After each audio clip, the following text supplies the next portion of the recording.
Michelle Rohr is a wife, mom of two, and lover of all things personal development. Everything changed for her when she decided to take 100% responsibility for her life. Now she runs a multi six-figure business from her zone of genius and spends her day reveling in the experience of being able to do whatever the heck she wants to do, which she finds is exactly what makes a woman unstoppable. One of her favorite things is giving women the space to discover that you can want what you want without apology. The magic, Michelle says, is you.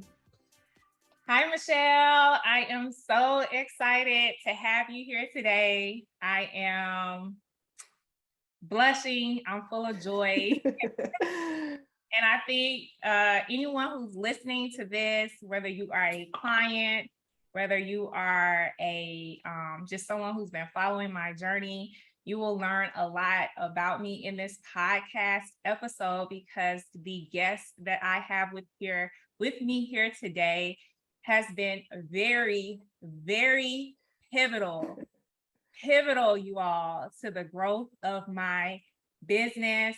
I have such a girl crush, if that is a thing. And I am so excited to have her here. Michelle, hi. Hello, I'm so excited to be on your podcast. And we were just talking before we hit record and hearing how you prioritized your personal growth in this podcast. So I was like, wow, she is a good student. Yes. Everyone, I was telling Michelle before the call how me creating the podcast has just been very triggering and how I've learned a lot about myself in this podcast creation of how I have really just been feeling like I've been hiding and how it's been very, very healing for me to be able to put myself out there and to learn more about, like my gifts and things like that as well. So that's what I was sharing. All right, so Michelle, let's get started. I would love for you to just tell everyone a little bit about your business. What do you do? How do you get started? And just tell us just a little bit of what you and Secret Owl Society is all about. Well, I started the business not on purpose. It was just the organic byproduct of a decision I made 10 years ago to take 100% responsibility for my life. At the time, I was working in a coffee shop and I had been doing the same thing every day for 2 years, working my butt off, not getting anywhere. And I remember I had this experience where I was just standing at the counter making bread. And I realized I have done this thing for 2 years every day, standing here making daggone bread. And life is not better. Life is not different. It doesn't matter how hard I work.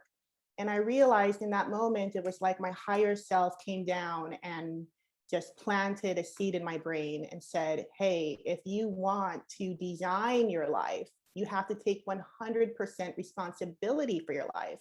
Because I hadn't realized that I had been giving away my responsibility. I had been giving away my power. I was in a frame of mind where I was like, okay, I can do this much, I can control this much, but this other piece of my life is in this person's hands. This other piece of my life is up to this person's decisions. And I needed to take my power back.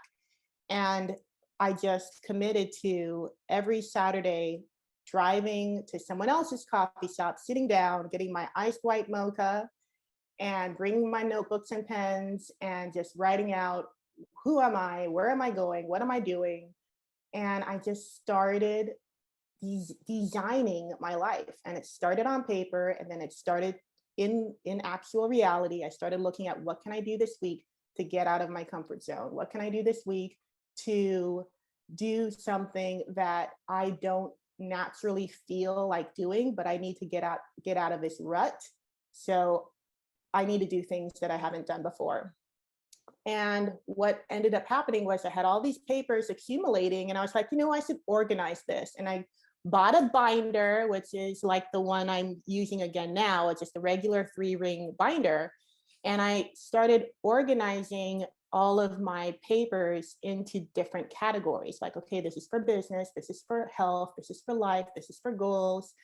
And I carried that binder with me everywhere. I would buy purses big enough to fit the binder because nothing was more important than that binder. And I called it the Ultimate Life Binder. And every time I had a chance, I would sit down, open that binder, and feel I'm in charge. I'm in charge of my life. Here's what I'm doing. Here's where I'm going. And I started a blog called the Secret Owl Society to kind of share I'm taking responsibility for my life. This is what it looks like. Here's my personal development journey. And I was sharing my progress and sharing what I was doing with this binder. And slowly people were like, hey, can we have our own binder? Can we, can you make one for us? And by that time, I was doing client work because I was transitioning out of I had already quit the coffee shop and started my own businesses, cleaning houses and babysitting. And at night, I would build this online business thing because the blog was showing me how I could start to do things online. And so I had client work, but then I also saw people wanted to buy this life binder thing. And that's when I made my first digital product. And from there, 10 years later, been able to build a multiple 6-figure business. I'm still teaching people how to do planners, make planners, selling my own planners, still selling my Ultimate Life Binder PDF to this day. And also, the heart of it is teaching women how to embrace personal development in ways that they may have not been taught before, because the heart of all of this is not planners, it's personal development. And planners is just a outcome of personal development. People who really want to grow themselves as people are people who plan, people who start businesses, people who want to make passive income. So basically, if you were to summarize my business, I help people with planners, personal development, and passive income. And all of that's under the umbrella of Secret Owl Society, which the tagline for that is take 100% responsibility for your life. Mm-hmm.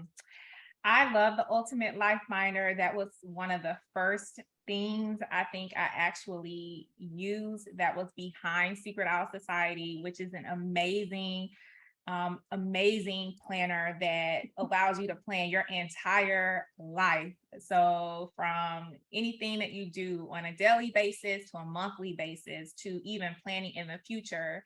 And it does allow you to think mentally about how you want to plan your life. So I think, do you feel like, and I feel like you have just kind of said that, but the planners from the coffee shop to the cleaning houses to the planner, all of those things were a catalyst that kind of really led you down to personal development?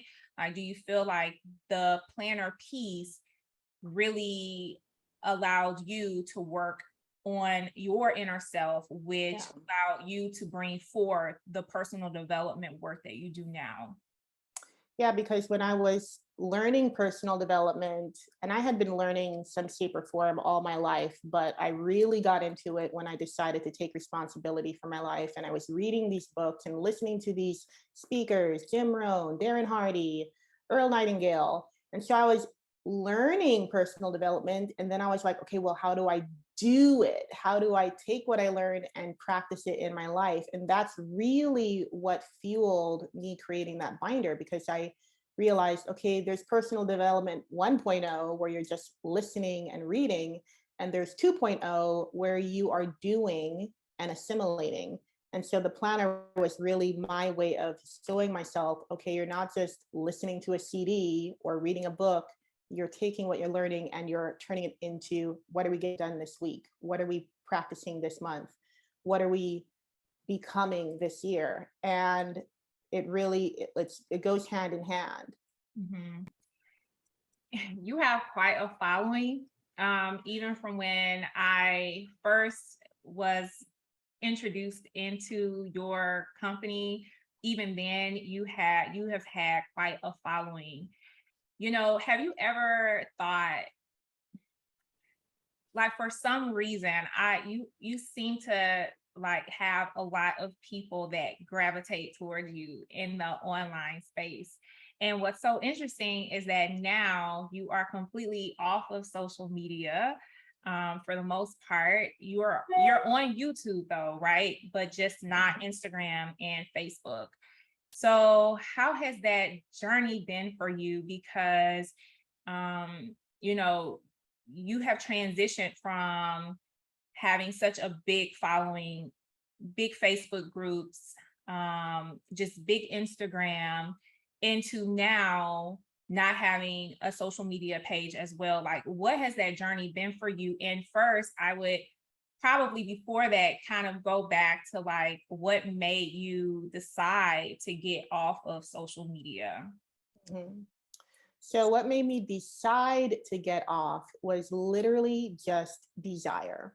Hmm. And I have been doing a lot of work around listening to desire ever since I started really focusing on creating personal development programs in my business. And one of the reasons I love creating programs is because it forces me to do the work on myself. So I spent a couple of years developing a program called The Magic Is You.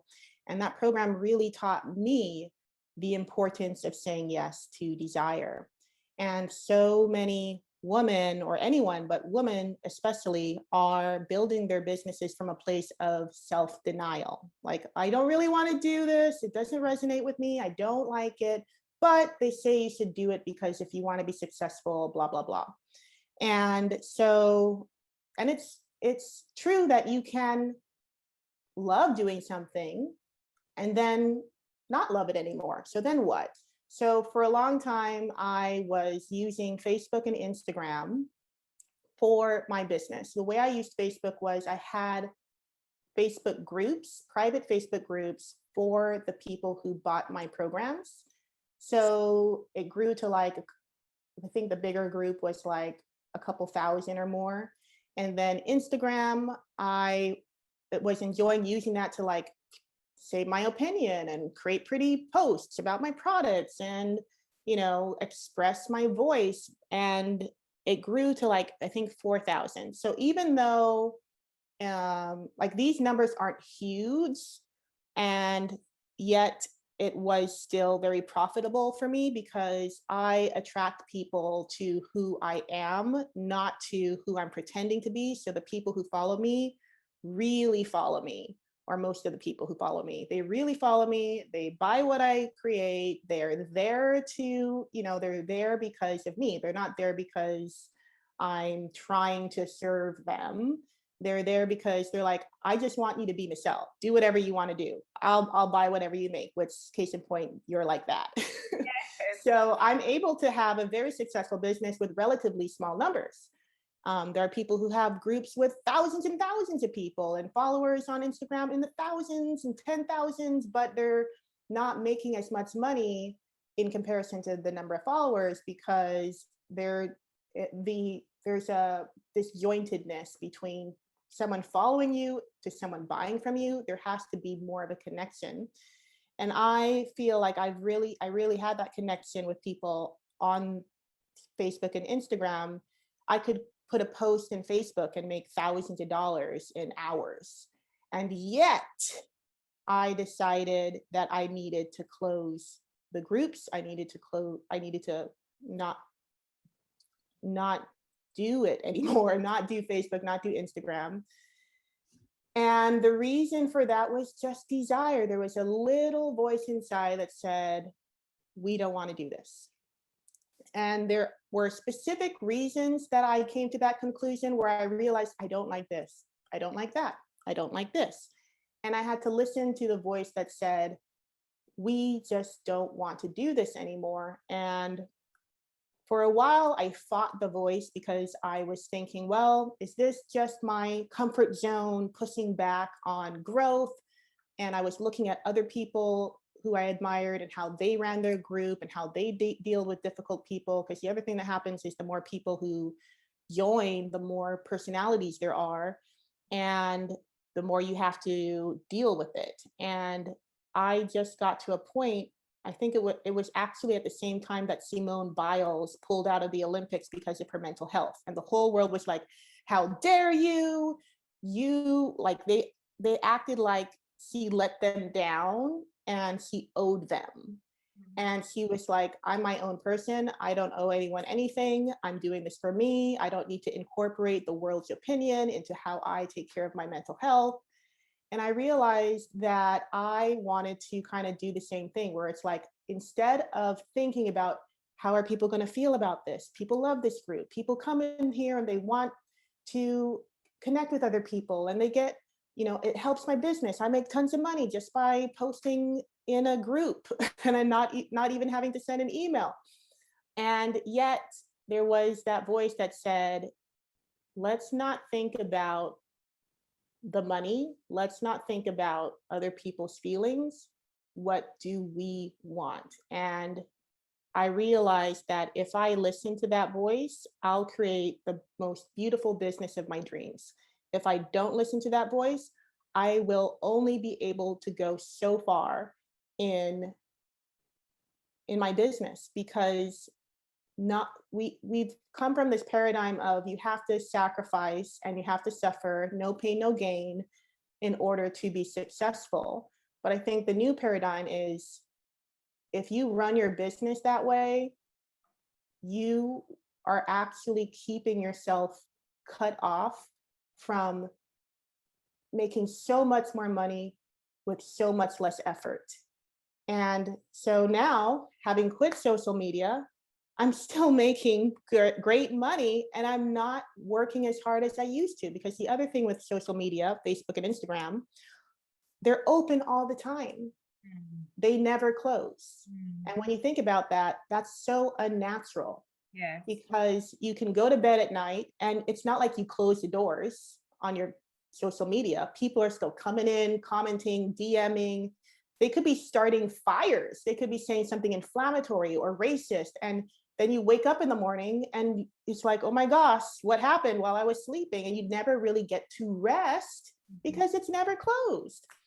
And the other memory I had was when I was 20, I went to Paris and I noticed that there were shops that would close out of nowhere. Like it could be a Monday and it would be closed. It could be a Wednesday and it would be closed.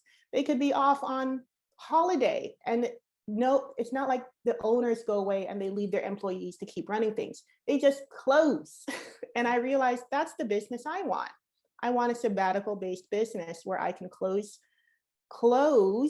whenever I want to. I can't do that if people are able to go on my Facebook and Instagram and want or need things constantly. And that's just the nature of those platforms. Yeah. I love that. I'm so inspired about it. Even before our meeting this week, I said I am going to completely take a break from social media and see how that feels. Just you're gonna freak out at first. Yeah, because you really don't realize how addictive it is, how it becomes second nature for you to check those apps, the idea of like mindless scrolling. And when I think about your journey, I think what speaks to me are two things. And then I want to ask you, what do you think about it? What speaks to you? So like when I think about social media, and especially if you're growing a business on social media, which causes you to like be on there a lot more, I think about A, is that toxic? And then B, I think about the grind culture of like the anti-grind culture.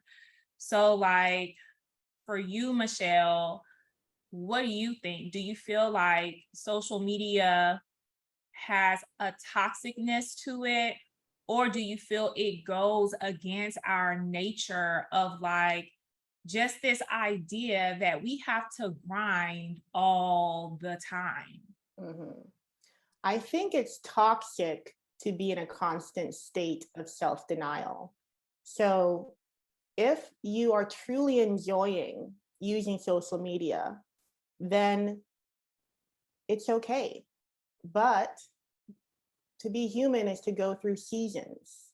Just because you enjoyed something last year doesn't mean you have to keep enjoying it this year.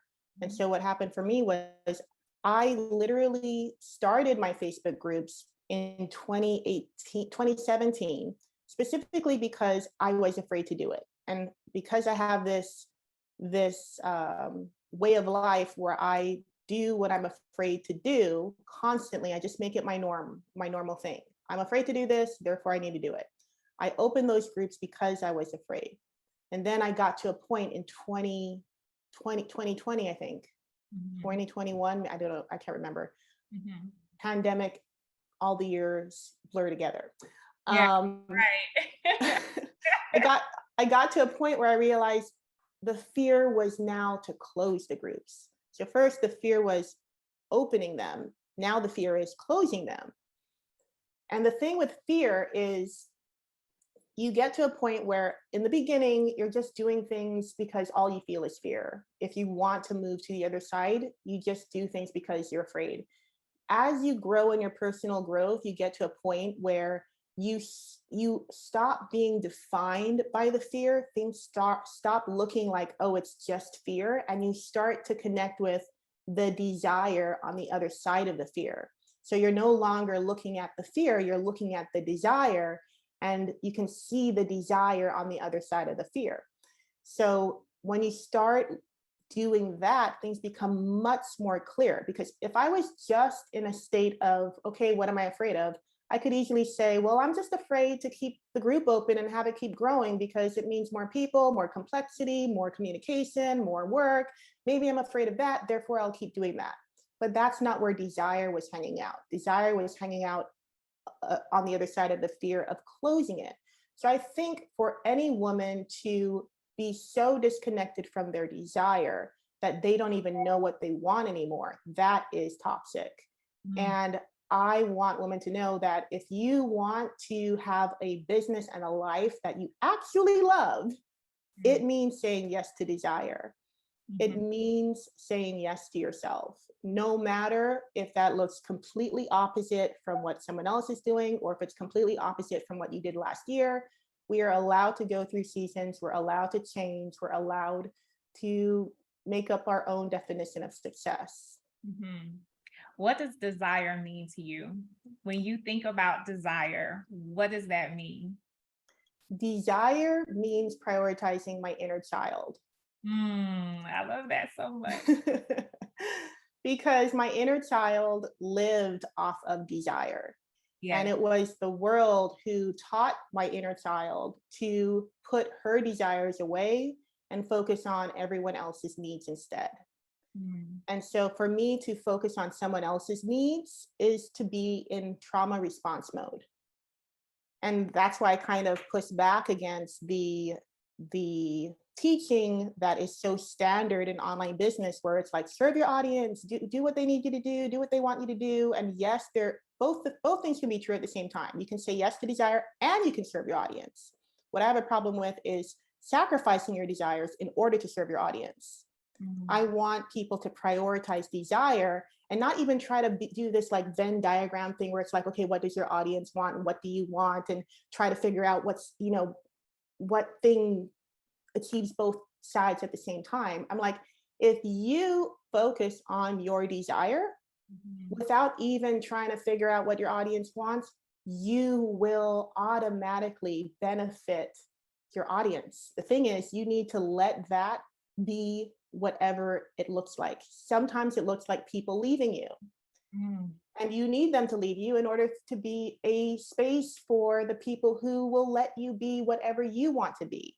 But if you're looking at your audience and you're like, oh, they're not happy with me, they sent me a mean email, they told me they wanted different things from me, and you're trying to please those people, what if those people were never meant to be your true fan anyway? Anytime that I have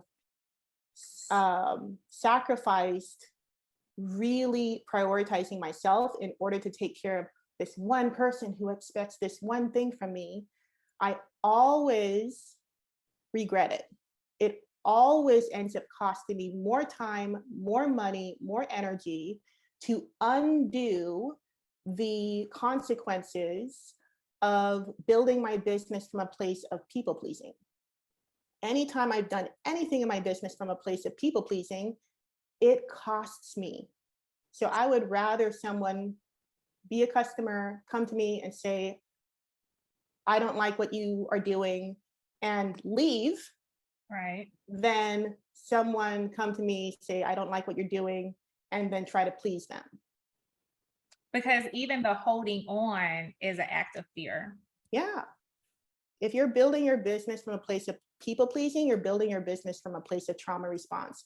And that you cannot outgrow that. You have to heal that response in order to grow your business. Your business cannot grow from a place of people pleasing. Mhm. So I have been fortunate to see your journey on social media, off of social media. And I think a good word that I would use to describe you without a doubt is very like just authenticity. And what has drawn me to your company, Secret Isle Society, is just how authentic you are in your brand. Like just seeing, it's almost like I'm watching your journey in live action, which has been also very healing for me. For someone who is a little bit more, I would say, well, not introverted, but I'm a little not as willing to share. In watching you, you have allowed me to realize that it does not serve me to shrink. It serves no one. And as I watch your brand and how authentic you've been, even to your journey to getting off of social media is also a part of the journey that we're seeing in live action of what I would call the evolution of Michelle. And it's been just like amazing to like literally watch you make these decisions in live action and like show the authenticity of your feelings and like what you create and what comes out of the journey that you've been on. So like, how did you feel when you got off of social media versus how do you feel now? Well, when I first got off, it was like an identity crisis. And you'll you'll find that whenever you say yes to desire and yes to that inner child, the the inner child who's not coming from, oh my gosh, we're so scared, don't do things that way, like the inner child who just wants to play, who just wants to be herself, and you say yes to her, there's an identity that falls away. It's the identity of this is who I need to be and this is how I need to act, and that starts to just crumble. And because you carried it for so long, you don't realize that it's this separate thing. You think it's you. So Mm. when you start to say yes to yourself and that identity starts to fall away, you literally feel like you're melting into the ground. You're like, what's happening to me? I'm falling apart and having nightmares. I'm freaking out. And you just have to be in it. You have to feel it. You have to let those emotions come up and leave your body. So at first I was like, oh my gosh, all of my luck has run out. I'm not allowed to be this. It's like, who am I to think that I can do what I want? Like all of these patterns and identities are just crashing around. It's like, you're not allowed to do what you want. You need to help other people. You need to make other people happy. You have to put yourself last. All of those protective patterns are flailing about because you're no longer listening to them. You made a decision to cut them off. And decision means, the word decision, it's derived from the words to cut off. Mm. Making a decision is not about here's what I'm going to do. Making a decision is here's who I'm going to stop being. Here's what I'm going to stop doing. And Yeah. so when you cut that off, those patterns are going crazy because they're like, it's almost like they're clawing at you, like, oh, we still. And you will, if you're not strong in your decision, you'll be like 2 weeks later, hey guys, I'm back, I made a mistake. It's like you have to sit in it long enough to realize this isn't me. Yeah. This is an identity. This is a pattern. And I need to let myself be uncomfortable long enough for it to leave. Because if you think that there's something wrong with feeling uncomfortable, then you are actually pushing the emotions down and not learning what's on the other side. And so that's how I felt when I first quit social media. And a lot of people, social media is kind of like a fluid term nowadays, because before it used to really mean Facebook and Instagram, because you go to those platforms to socialize. You go there to talk and chat with the people you're following, and you have these long conversations in the comments, and you're in groups. And other platforms like Pinterest and YouTube were more search engine platforms. But now with Pinterest and YouTube, they're trying to be more social media-ish. But for the majority of the time, social media in the basic meaning of the term meant Facebook and Instagram. But because I knew that by quitting Facebook and Instagram, I was quitting platforms that were taking my 24/7 energy. Even if you're not on there 24/7, the nature of those platforms, it's 24/7 because those platforms thrive on what gets posted today. Right. They don't care about what you posted last month. And with platforms that are search engine based, like Pinterest, YouTube, even podcasts, those platforms will show your content from years ago, from last month, last week, 2 years ago. My oldest video on YouTube still gets watched. And so I just redirected my energy. I was like, I am putting my energy in places that leverage my content more. So I can actually achieve more results with less work by posting on platforms that are going to show my work no matter how old it gets. Versus on Facebook and Instagram, you got to post every day if you want people to see something. And on YouTube, I can post one video and it can keep getting watched, even if it's been a month since I posted something. Like the content on YouTube, I can see in the analytics, here's how many people watched today. Here's how many people watched today. In my podcast, same thing. And it doesn't matter that I haven't posted in 4 weeks. People are still watching every single day. When people go to Facebook and Instagram and they're scrolling their feed, they're not seeing your post from last month. They're seeing posts from people who posted today, or at least in the very, very recent past. If it's, I don't know if the rules have changed, but that's what it was like. And so I'm able to get more results with less effort because of the nature of how different platforms work. Yeah.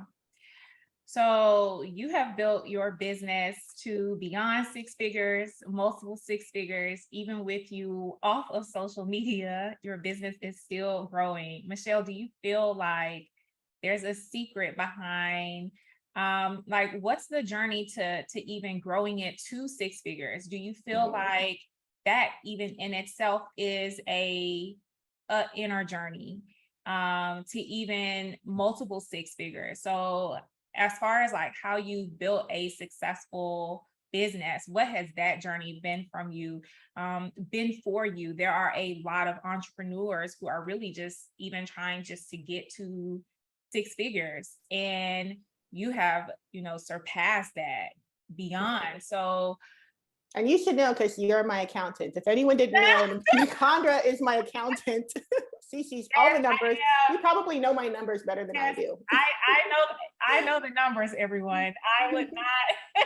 I see the numbers. So yes, Michelle has successfully grown her business beyond multiple 6 figures. Selling not necessarily actual, selling digital products, courses, planners. So, I mean, you're talking about very smart scaling when you think about it. For service-based businesses, you are trading dollars for time, dollars for time, dollars for time. And what is very interesting about Michelle's business model is that it's not really, based on trading your dollars for time. And to me, that is also a testament to the inner journey and the work that she's been doing to create a business out of desire. And that has been an amazing thing for me to see as well. And it has inspired me for someone who also is a service-based business. But like, have you faced any challenges growing to multiple six figures? Do you feel like it's an inner journey work for people who are really struggling to like get there? What do you think about the journey to the multiple six-figure path? Mhm. Well, I used to have all my income come from service-based, my services. Mhm. And when I first launched my Ultimate Life Binder, and I could start to see the world of digital product income, I was also at the same time starting to get a lot more requests for graphic design services. And I was kind of at this crossroads because it was like, okay, I could start doing more in the services arena and make more money there. But there's a little voice that said, wait, Mm. don't just do something because it's successful looking. Is it your version of success? And so what I, you're like, oh, my whole life is flashing before my eyes. Oh, I love this so much. Oh my God. Go ahead. I don't mean Because that's what happens. Yes. We chase success, we chase what's working, but if it's not our version of success, if it doesn't work for us, then you'll get to a point where no matter how hard you work, you won't get past a certain point. Mhm. And so I actually got on a coaching call with a yogi, and not even because he was a business guru, he was just a yogi. He did yoga. He taught health. But I just liked his energy.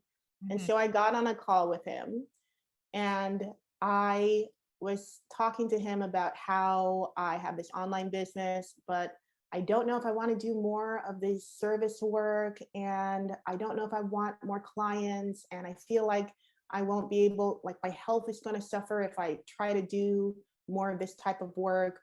And he told me, you don't want more clients, you want more customers.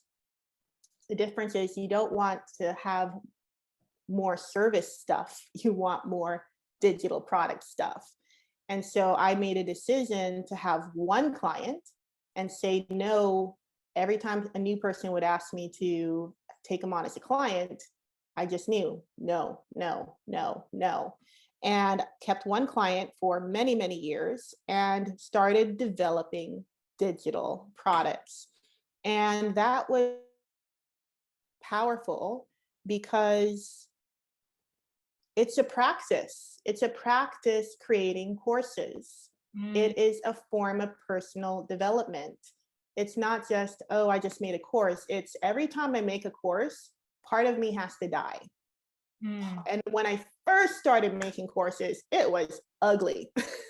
So many identities had to die in order for me to use my voice in a powerful way, to step into, I can teach this, to Yes. let go of, oh, you need to learn how to do Photoshop first. Who do you think you are teaching people graphic design with PicMonkey? What's that? And it's like, no, I decide, and I'm going to be the best daggone person teaching PicMonkey. And so all of these decisions on what I was not going to believe about myself and what I was going to believe instead.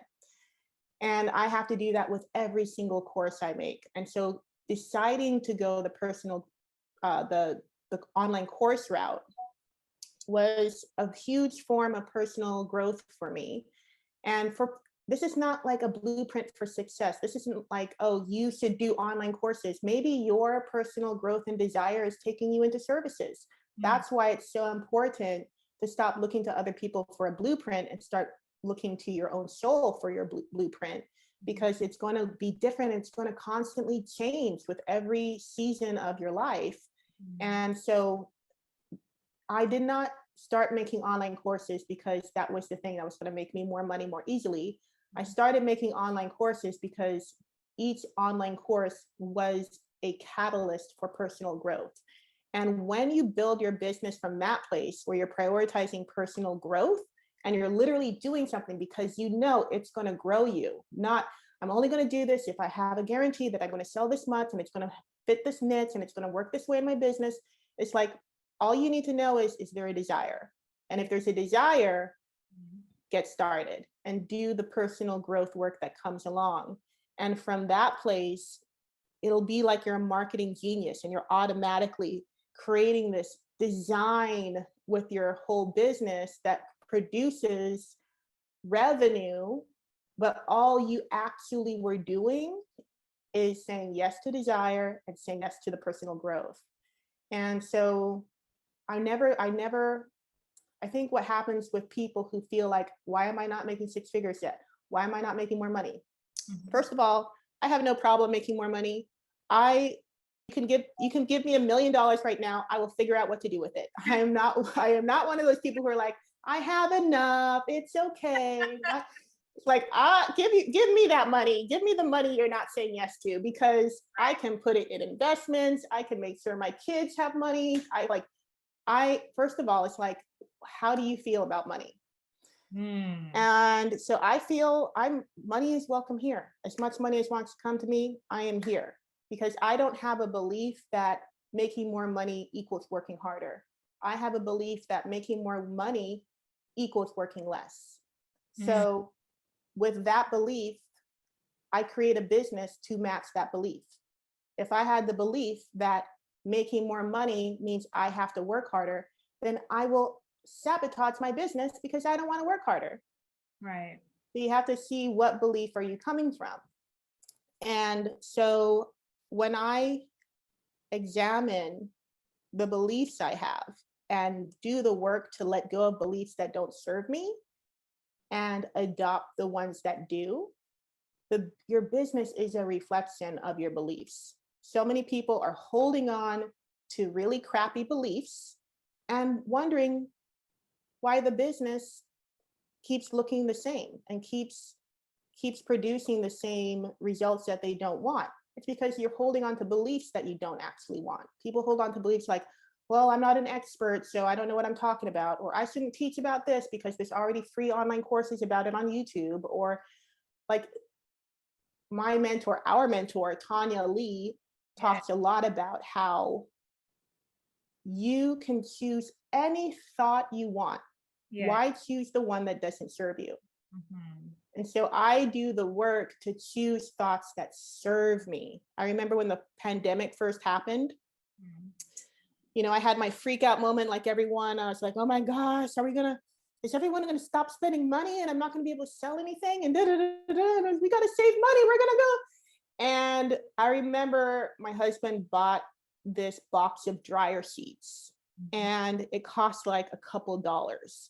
And I remember telling him, oh, you shouldn't have bought it because we just need to save every penny we can right now. There's a pandemic. We don't need dryer sheets. We can buy the clothes without dryer sheets.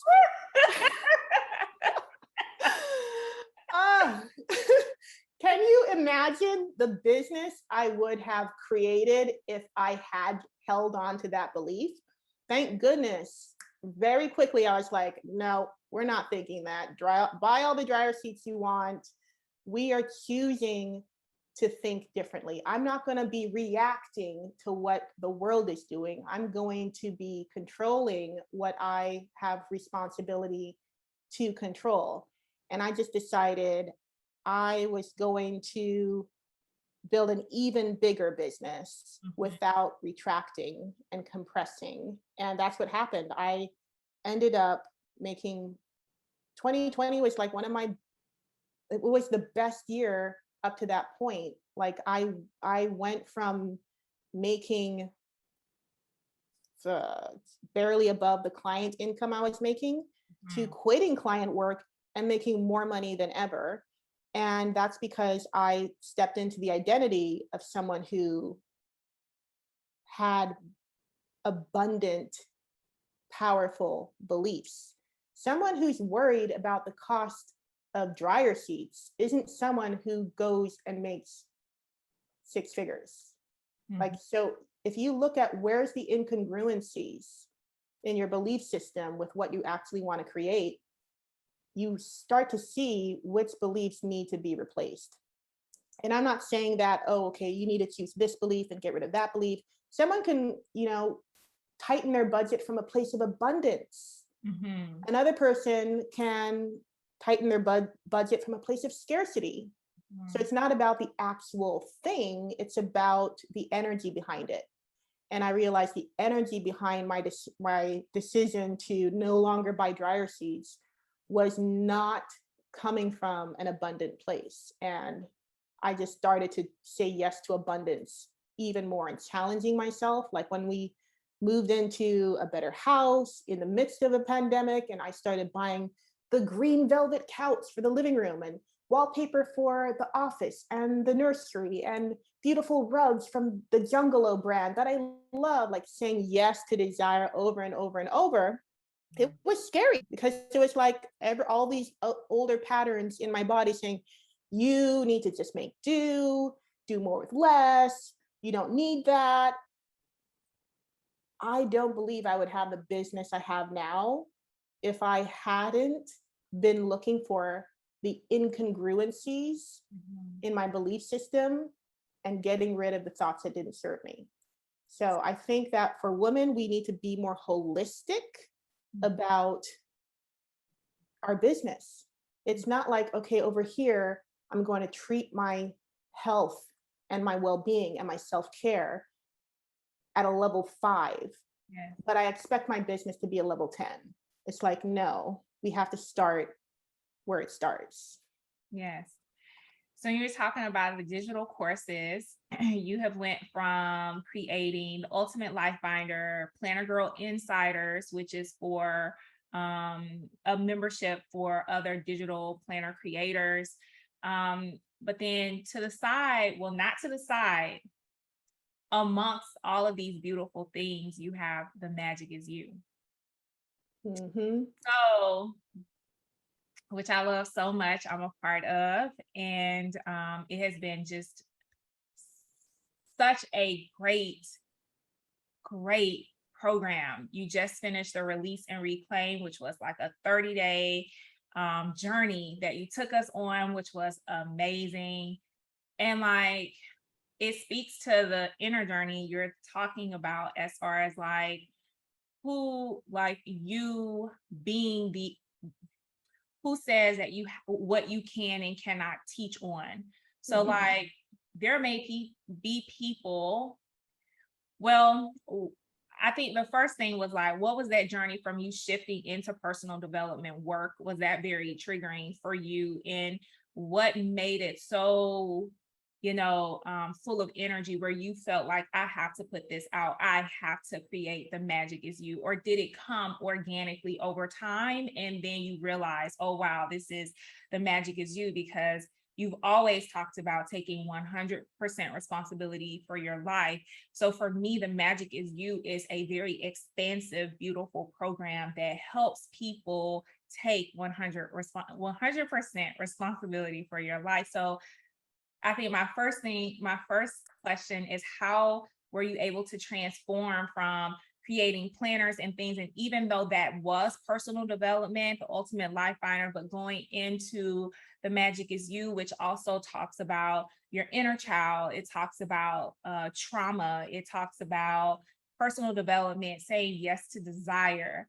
Like, what was that journey for you? And what could you also tell other business owners who may feel like they want to pivot, or they may want to like say yes to their desire, but Michelle, they may not feel like they have the inner strength to like do that. What was that journey like for you?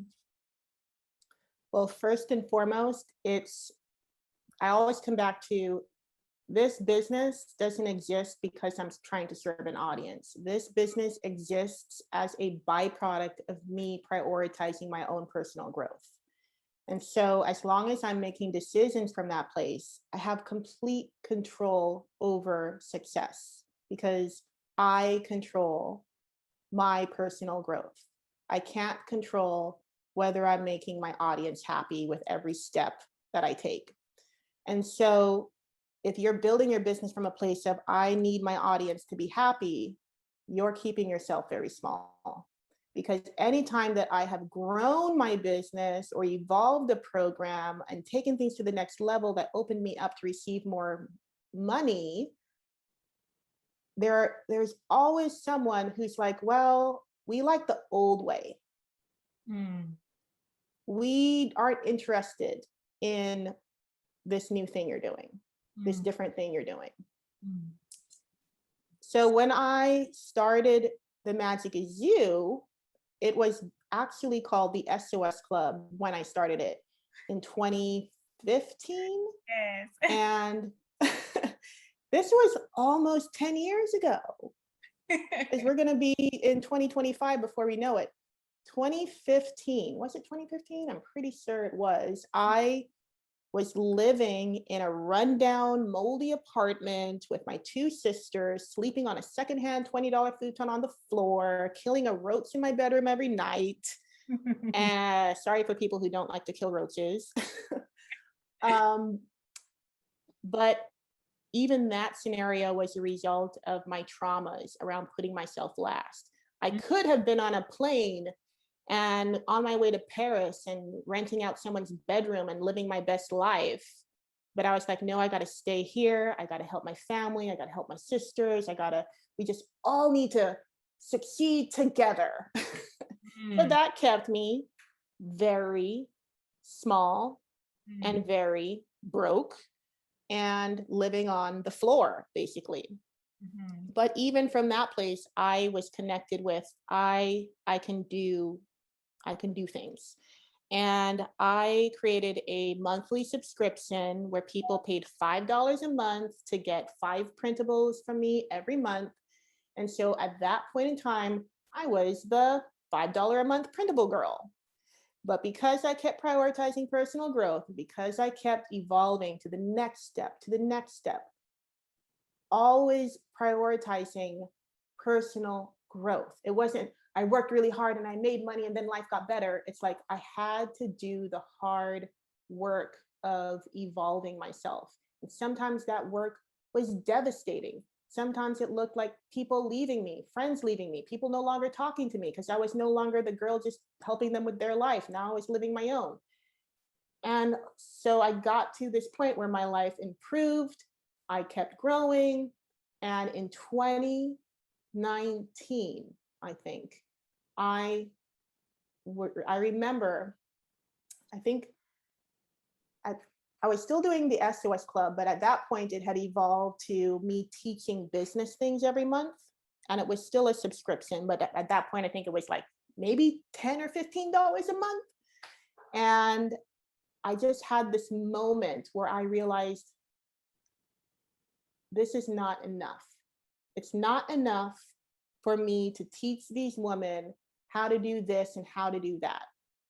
I don't want to be the tutorials girl. In fact, I love doing a tutorial here and there, but that is not it. That mm, is, you can't just do things. You have to become, you have to be. And I realized I was giving these women things to do, but I wasn't helping them up level on who they were being. mm, And uh and it wasn't even like, oh, I need to do this to help these women. I just realized I can't do this anymore. I can't just teach stuff anymore. I need to do the work of personal growth in a way that I've never done before and share from that place. And that's where I evolved and into what eventually became The Magic Is You, which I run with Amy Johanan. And we created a year-long program. We spent a year just figuring out what are we teaching. And everything we taught was coming from what we were doing on ourselves. It wasn't like, okay, here's the curriculum for the next year. Now let's do it. It was like, okay, we're doing the inner work. We're doing the trauma work. We're doing the inner child work. what do we want to teach this quarter? And then from there, we would come up with the theme and we would lead women through it. So we spent a year ironing that out. And then we spent another year crystallizing it and making it perfect in terms of just, we know what we're talking about, we know what we're doing, we are leading these women. And that became The Magic Is You. And in the transition of that, people left. People were like, we don't want your personal development. We want printables, or we want business tips. And I had to let those people go. But a different version of me who had not done the trauma work, who had still been in people pleasing mode, would never have made that switch. He would have been like, well, what do you guys want? Right. No one could have ever told me Right. what The Magic Is You would look like. No, Yeah. I could not turn to my audience to tell me, what do you think this should look like? I had to just, there's this energy where you have to be willing to go in a direction, even if no one is following you. And that's what causes people to follow you. So many people are like, I'm only going to go this way if there are people coming along. And that energy keeps everyone stuck on level one. And so I just really believe that women need to trust themselves. They need to do what they want to do, and they need to not be afraid who decides to jump off the train, because this train is going no matter who's on it or not, because it's going. So that's the energy I had. Like, this is where I'm going. You can come on or you can jump off, but this is where I'm going. And that's what ended up creating The Magic Is You. And right now we are in the middle of revamping the branding. We're building a whole website for it. We're looking at the next 10 years of this program. It's amazing what happens when you just keep saying yes to desire. And the other thing too is, if you look at it, this program is almost 10 years old already. Yeah. And I did not make whether or not I kept pursuing this based off of, well, how much money is it making and how many people are in it? I knew this is what I'm going to do no matter what. And there may be a month where it makes 6 figures in a month. I don't know. I'm not basing whether or not I do something on how much money it's making at any given point in time. And I think that is why my business as a whole keeps making money, because a lot of the programs that I create, they are actually evolutions of things I started back in 2015. I just keep evolving it because I'm coming from desire. I'm not coming from, well, I pulled my audience and this is what they wanted, so I made it. I'm coming from, this is what I'm doing no matter what. And that causes me to build a business where things just keep getting better and better and better, because I'm not just trying to do what is guaranteed to work in the 2 launch period after I make it. I'm making things that I'm giving it time. I'm growing a garden. I'm letting the tree grow over the course of 1 year, 2 year, 3 years. I'm not planting a seed and then saying, what the heck, there's no apples, kill it. Yeah. So that's the perspective I think has helped me the most. Yeah. That's amazing. And I've been through The Magic Is You, like the journey that you all take us through. And it's amazing. And I'll speak to that as well at the end of our session together. So Michelle, what does your work-life balance look like? Do you feel like you have more of one now that you're off of social media? Or even just like, without even just not considering social media, however you want to address it, but what does your work-life balance look like? Well, technically, I work from around 9 o'clock in the morning to 12 o'clock in the afternoon. And outside of that, I am doing mom stuff, doing life stuff, but there's still a layer to this that I'm trying to access in terms of being completely present and being in the moment. I feel like quitting social media was like ripping off a layer of haze from my eyes and being able to see what was in front of me in real life more clearly. I think when we're so used to like looking at the phone and scrolling, Yes. we kind of develop this barrier between ourselves and real life.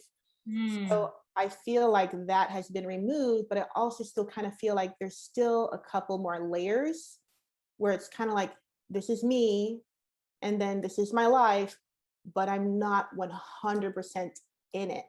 And I know that that's a result of me still needing to clean up some residual traumas and patterns and coping mechanisms and default modes, because my traumas go deep. It's Mhm. not like, okay, I did the personal development work, I'm done.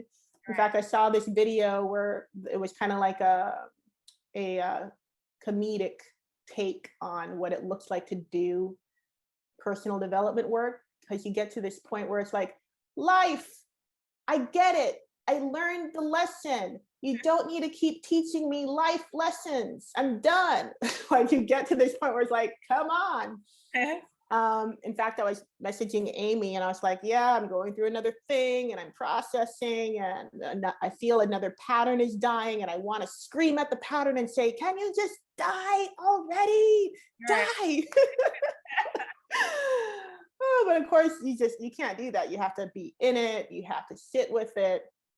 So that, and that's what I've realized is what I'm being called to do right now, because we're moving to Portugal, and we were supposed to be in Portugal already by now, but because of different stumbling blocks, we're still here in Miami, and we probably won't move until December or January.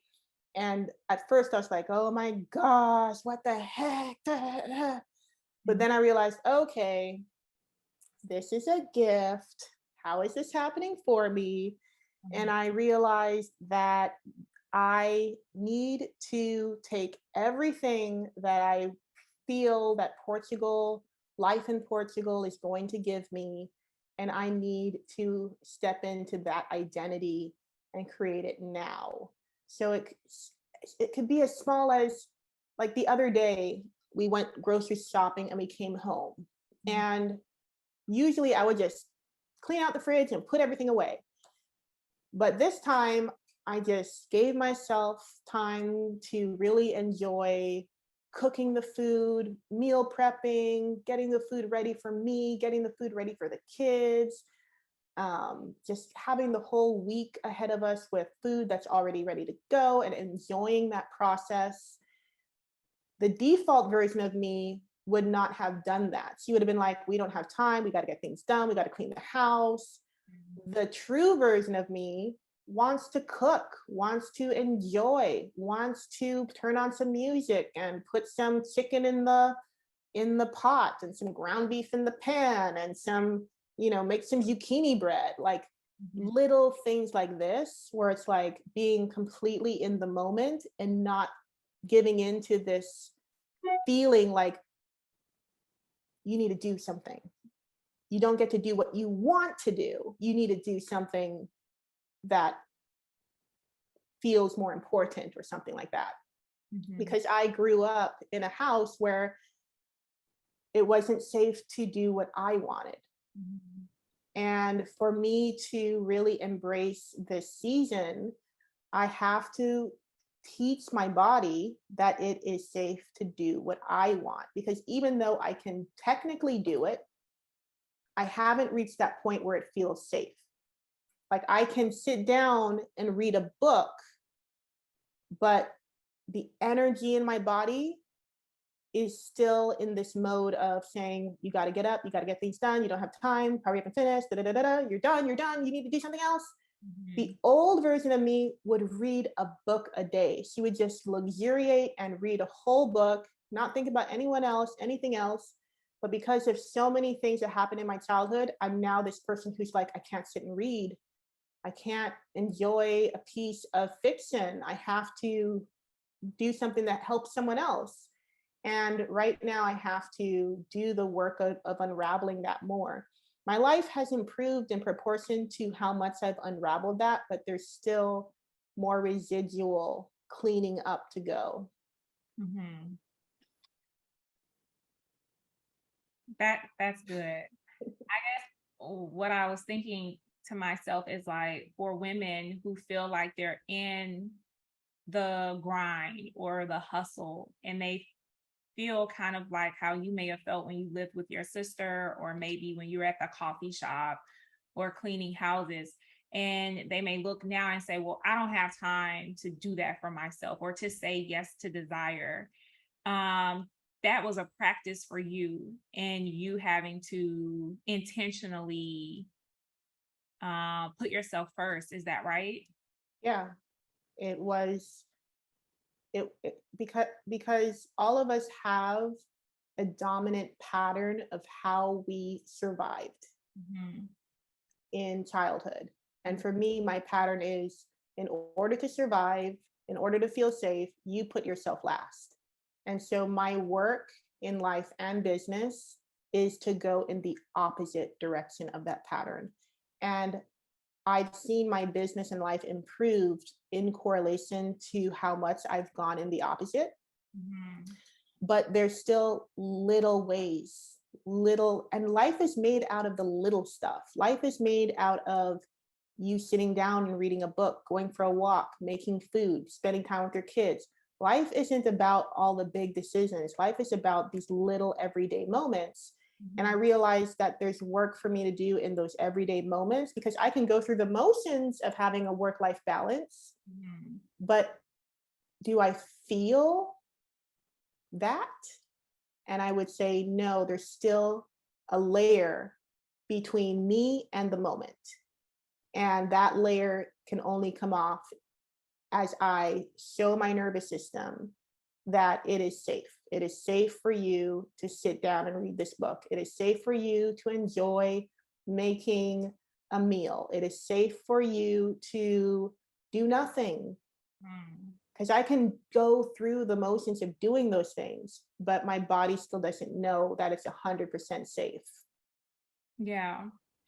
I think for me, I struggle a lot with perfectionism and the idea that in order for me to be useful, I have to be productive. I have to be doing something. I think a lot of women have that too, like just the inability to like know that no, if I do nothing today, I am enough. Me, just Mhm. right here. If I chose to like not get on the computer, do no work, just that, me sitting in myself is enough. And like we Mhm. really have, that's that is a really that could be trauma as well, as far as like you Mhm. feeling like in order for you to be someone or useful, you also like you have to be productive. So that really spoke to me what you just said. Mhm. And our business can't outgrow that. We can get to a certain point, but that point will always feel like we're just surviving, because that's what the pattern is doing. It's helping us survive, Mhm. but it's only when we go into the opposite direction that we can get to this point where we're thriving. Mhm. And so for a long time, putting myself last, even in business, it helped me make money. It helped me serve my clients, but I was always only making enough money to survive. And it wasn't until I went in the opposite direction and put myself first that I started making thrive money. Like, are you making survival money or are you making thriving money? And the thriving comes from going in the opposite direction. And so when it comes to business, it's like, I know that the work isn't, okay, what do I need to do in my business? The work is, can we sit down, read this book, and feel safe? And I know that that will automatically impact life and business. Yeah. Wow. Okay, so Michelle, and I feel like you all, I could run this podcast for like 3 hours. I have, I have so much I could ask Michelle. I do this in our client calls. Sometimes I'm just so intrigued with some of her work, some of the things that I've encountered in going through the Magic Is You, that I just can't contain myself because it's so good and it's so needed. And I feel like she is a trailblazer. She's really a part of, she's in the future. And I think that she's helping a lot of women embody what it means to say yes to desire, and to also just take 100% responsibility for their life. And through the Magic Is You, it has allowed me to do a lot of inner work. So I've been real quick, I have to say this. I've been in the Magic Is You when it was SOS Club. And I've seen it transform. I've now seen, all of the energy that Michelle and Amy have poured into this program. And I have learned primarily that a lot of your work as a business owner, entrepreneur is a lot of inner work as you grow.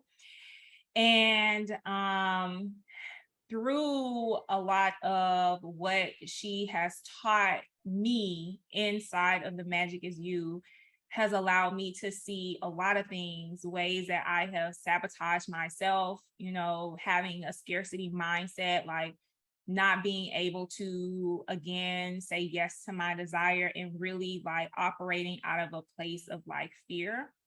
And it's allowed me to press pause and to say, okay, what is it that I want out of my life? And how can I embody that person even before those things are even here? How can I start embodying who that is today? And so you may say, well, how can I go from cleaning the houses to now I'm like not even on social media and I'm being present with my kids and I only work 8 to 12? Like, how do you go from this place to this place? And doing those little things and through this program, like really it has allowed me to see like what that actually looks like. Yeah. Saying yes to myself. And it's not easy work. It can be, very triggering, but you realize like a lot of like what you hold on to and how that could like be sabotaging and sabotaging yourself and creating unhappiness like where you are in your life. Mm-hmm. Okay, so Michelle, what is a piece of advice do you think that you would give entrepreneurs who are not only just like growing their business, but they are also growing themselves? What is something you feel like you would tell them? I would say a piece of advice that I actually got from another mentor. And it is, when you put yourself first, we all get to come first. So we need to get rid of the idea that, oh, if I put myself first and other people are going to suffer and it's selfish. I'm going to warn you, there will be people who act like you're hurting them and you're ruining their life when you start putting yourself first. But they're not mad at you putting yourself first. They're mad at you removing the Band-Aid and exposing them to themselves and the work they need to do on themselves. Because as long as you're putting yourself last, you are living as a Band-Aid on everyone else's problems, life issues. And for them to heal, you need to remove the Band-Aid. So you are putting them first because they do need to do that work on themselves, and you do need to do that work on yourself.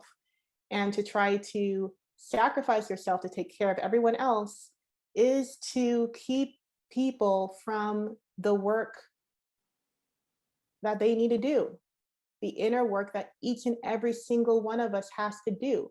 Yeah. And all that time that I spent trying to help everybody else, trying to make sure everyone else is okay, trying to make sure everyone else is successful because I'm helping them and I'm making sure that they have jobs and money and opportunities and we're going to succeed together and blah, blah, blah. All that did was keep everyone stuck. I wasn't helping anyone. So this is your permission slip to put yourself first and to let other people not like it, because growth is painful. You don't need to take that pain from them because then you'll be taking that growth from them. The biggest lesson I had to learn was it is okay to let the people I love suffer. It is okay. Mhm. That's so good. Well, thank you, Michelle, for coming and being on the podcast. I sincerely appreciate it. Um, you have gave me even so much to think about just listening to you. And I want you all to, if you want to follow along with Michelle's journey, I will link everything in my show notes. Her website is secretowlsociety.org.